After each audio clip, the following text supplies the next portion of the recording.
If you get it right or things go left, you gotta put it in the review. Xavier and Jasmine live gaming on Twitch and YouTube. Right or left with Jasmine. Hello everyone, and welcome to Right or Left with Jasmine. I'm your host, and of course, one half of the crew here at Xavier and Jasmine Live Gaming on YouTube and Twitch. Today's review is all about Little Misfortune, a game Xavier and I live streamed toward the end of March. Before we start, I want to be clear on what this video is about. The reason I love gaming is because of all of the unique and well-crafted stories that just don't seem to get popular in many other places. I've written several books of fiction since high school. It's something I love, and writing fiction has a lot to do with video games. So my show, Right or Left, is about reviewing game stories strictly from the perspective of storytelling and writing. I'm looking specifically at 3 categories: character and character development, plot, and conflict. Little Misfortune is a fantastical story that is a little creepy and ultimately thought-provoking. This game does display disturbing images, such as its depiction of domestic violence and drug use, so be advised moving forward. The player is dropped into the day of the main character, a grade school-aged girl named Misfortune, and is met by an ominous voice from the beyond. This voice in Misfortune's head invites her to play a game with a reward of eternal happiness, but the prize is actually a bait-and-switch for entrapment. A heroic fox named Benjamin explains the truth to Misfortune, and she defeats the evil voice and wins the eternal happiness anyway. Hooray, right? No. As it turns out, Misfortune had been dead the whole game, but her mother got to keep the eternal happiness of the fun we had along the way. It was bittersweet. Little Misfortune was written by Isaac Martinson and Natalia Martinson and was developed by Killmonday Games, released on several platforms in 2019 and 2020. Little Misfortune had 3 main characters: Misfortune, the voice, aka Mr. Voice, named Morgo, and Benjamin the Fox. Benji the Fox is an agent for a Grim Reaper-like character. He is a guardian in training, preventing children like Misfortune from being taken by Morgo, making him Morgo's main source of conflict. He is also mute, but the game made a cool writing choice for the player to see Benji through Misfortune's rose-colored glasses. Although he's important to the plot, his lack of dialogue, mostly unproductive screen time, along with the fact that we don't really know what motivates Benji, made it hard for me to get interested in him. The voice in Misfortune's head, Morgo, preys on kids in tough family circumstances, taking them to his realm by making deals with them after they've died. It seems that he cannot do this without the child agreeing to play his game. Until late in the game, Morgo doesn't directly interact with Misfortune, even though he can send her props. He is made interesting by what he is not able to do to Misfortune. The writers did a great job showing his frustrations with her headstrong reactions to his tricks. Besides being a creature of the afterlife, though, Morgo's motivations to target Misfortunes are not made clear. The protagonist, Misfortune, was honestly a joy for me. When you play the game, you'll learn she's a child of a family in which there is abuse, alcoholism, and the like, yet she was so in touch with her own core personality, which is something I don't often see in girl characters in fiction. She is confident, imaginative, and inquisitive.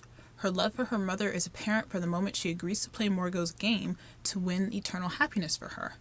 Probably my only frustration with the game is its evolving expression of Misfortune's character as the story progresses. She's a girl with strong convictions, repeatedly resisting Morgo, yet when she stops trusting him, she continues to play out his game. This is done to advance the plot, but the integrity of her character development is compromised. So let's see.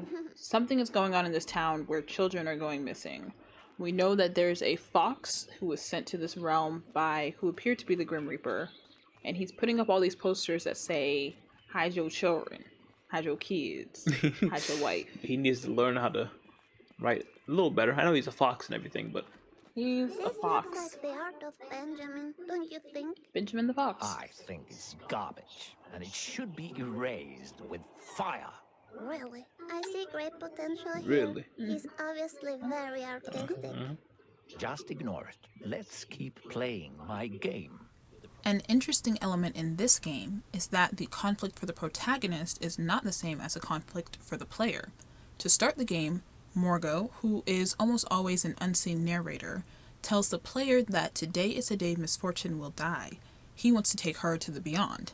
When she asks him to repeat himself, he tells her a different story, saying they're going to play a game and win eternal happiness.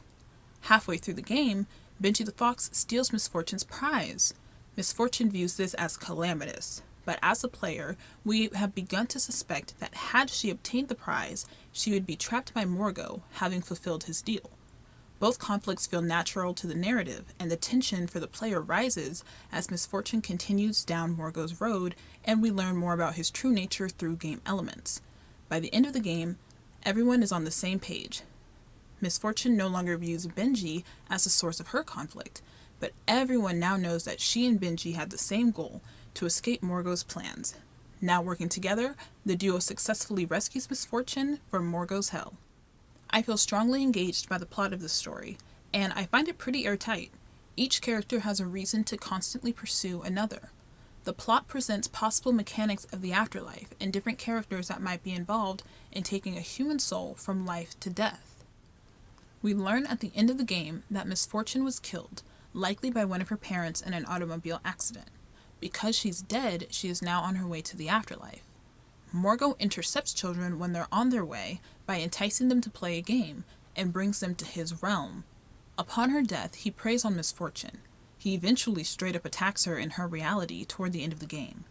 Now Misfortune doesn't know that she's died, so she's thinking she's just playing a game for her mother. Benji the Fox is sent after Misfortune to thwart Morgo.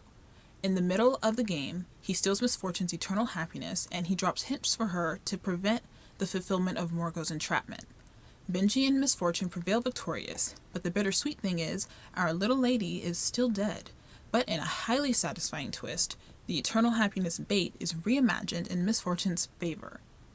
Basically, her optimistic view of even the most awful things becomes a materialized, glowing ball and travels to her mother, who is shown accepting this happiness and wistfully smiling at the scene of her daughter's death. So even though she did die that day, Misfortune still got what she wanted all along. I'll note that the final scenes of this game suggest that Benji and the Grim Reaper character have special plans for Misfortune, but nothing beyond that is explored within the plot of the game. This game really gets Misfortune's character right. It's so rare to see girls depicted as heroic in video games. It's clear from everything she says and does, from her toys and environment to her journal, that she is an imaginative, adventure-loving girl who is readily able to see and feel the best in every situation. And Misfortune has such a fun enunciation, courtesy of her voice actress Natalia Figueira. While her optimism could sometimes come across as naivete, she is a child and I just couldn't get enough of her on my screen. I can easily say that this was a great game, even for being so short, only about 3 hours, but it won't get a perfect score from me. There are some loose ends that are likely meant to be explored in some other form of media, but not knowing about Morgo's realm or Benji's school leaves it challenging to completely identify with the other two main characters. The inconsistencies in Misfortune's character presentation, when it became evident that she didn't trust Morgo, also work against the story. Hey everyone! Hope you're enjoying. This is the Xavier and Jasmine live gaming channel on YouTube and Twitch.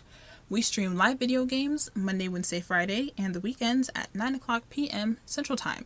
You can click in the description of this video to see playlists of some of the games we're playing right now. I'll see you back in the review for my final thoughts. Xavier and I played through the game one time, and I think we touched on most of the game's interactions, which is evidenced by the fact that we got the good ending in which Misfortune's eternal happiness becomes a gift for her mother. The story of Misfortune teaches us that even when our situation is grimy, undesirable, or outright dangerous, there is still a joy that is extrinsic to whatever our situation is, and we can choose that joy. We may have to choose it over and over again, but it really does build up, and it becomes something really beautiful, no matter how bad the circumstances look. And that joy can wind up being a gift for someone else. Even outside of the story, this game had so much to offer. From the art style, to the voice acting, to wild scenes, it was endearing as all get out. The story gets an 8 out of 10 from me. Yikes forever. Yeah, yikes forever. Oh, got that double yikes forever.